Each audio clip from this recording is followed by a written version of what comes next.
Olá e bem-vindos! Já pensaram em como é que um país se torna naquilo que é hoje? Pois bem, hoje vamos fazer uma viagem no tempo para desvendar a incrível história de Espanha. E não é apenas uma história de reis e de batalhas. É uma verdadeira saga de impérios, de culturas que se chocaram e que se fundiram e que, no fim de contas, acabaram por moldar o mundo como o conhecemos. A pergunta que nos vai guiar é esta: como é que se forja uma nação? No caso de Espanha, a resposta parece ser um mosaico. A sua identidade não foi criada de um dia para o outro, mas sim construída camada a camada, em que as cinzas de cada império serviram de alicerce para o próximo. Para percebermos a Espanha de hoje, temos mesmo de voltar ao início de tudo. Vamos começar com as suas fundações mais antigas e com a chegada de duas forças que iriam, para sempre, moldar o seu destino: o enorme poder de Roma e, claro, a fé do Islão. Bem, antes de sequer se chamar Espanha, a península era a terra dos íberos e dos celtas.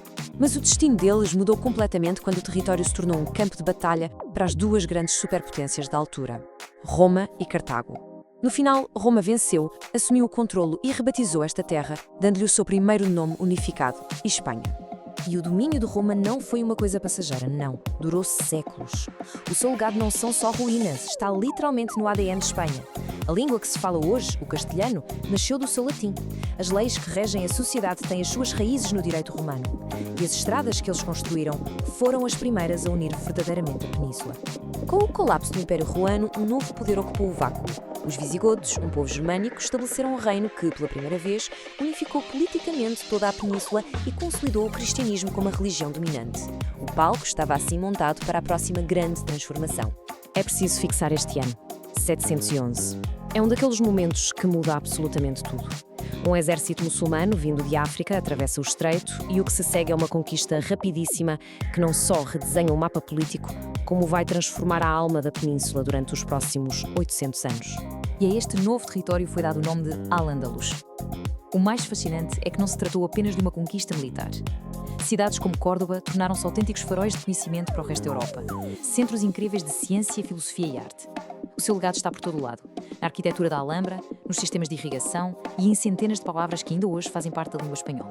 Claro que a presença de Al-Ándalus deu origem a um dos conflitos mais longos da história, a Reconquista. Um esforço de quase 800 anos por parte dos reinos cristãos do norte para retomar o controle total da península. Esta linha do tempo mostra bem a escala épica do que aconteceu. A Reconquista não foi uma guerra única, foi uma luta de séculos, travada geração após geração. O ponto de viragem, um momento decisivo, chegou com o casamento de Isabel de Castela e Fernando de Aragão, unindo os dois maiores reinos cristãos. O seu objetivo comum? Terminar o que os antepassados começaram, algo que culminou na conquista final de Granada, em 1492. E atenção, porque este é o ponto-chave. Este casamento foi muito mais do que uma simples união pessoal. Foi o ato político que forjou a Espanha moderna. Ao juntarem os seus reinos, Isabel e Fernando criaram uma superpotência cristã e deram forma a uma identidade espanhola, agora unida sob uma única coroa e uma única fé. Com a península finalmente unificada, a energia de Espanha virou-se para fora, para lá do horizonte. A nação estava prestes a embarcar numa era de exploração que a transformaria no primeiro verdadeiro império global da história. Se há um ano que define a Espanha moderna, esse ano é 1492. É o ano em que a Reconquista termina, com a queda de Granada, mas é também o ano em que Cristóvão Colombo, financiado por esses mesmos monarcas, chega às Américas. O fim de uma era na península e, ao mesmo tempo, o início de uma nova era para o mundo inteiro. O que se seguiu foi uma autêntica explosão imperial.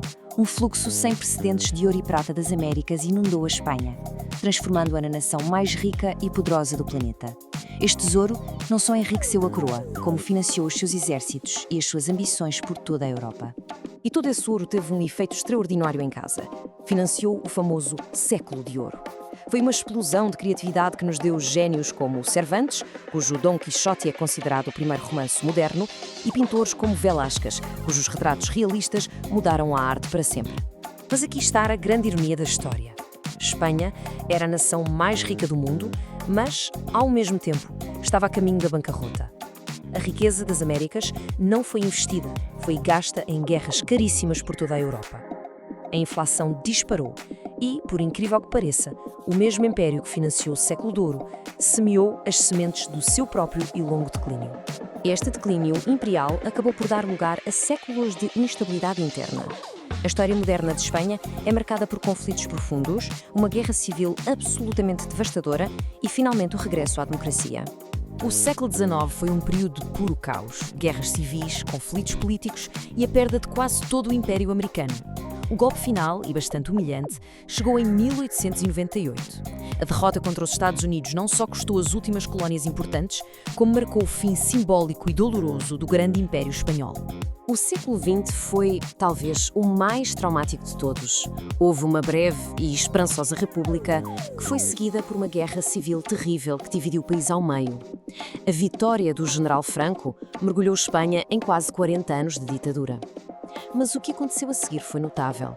Após a morte de Franco, a nação conseguiu uma transição pacífica e exemplar para a democracia, que se tornou um modelo para o mundo e que foi selada com a Constituição de 1978.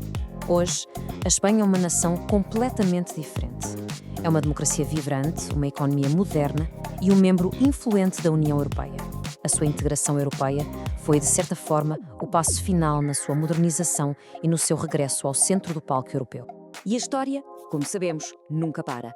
A mesma nação que foi forjada pela União de Reinos enfrenta hoje as tensões de movimentos separatistas. O legado da sua identidade complexa construída em tantas camadas continua a ser debatido. A questão que fica no ar é esta: como é que um país com um passado tão rico e por vezes tão contraditório vai escrever o seu próximo capítulo?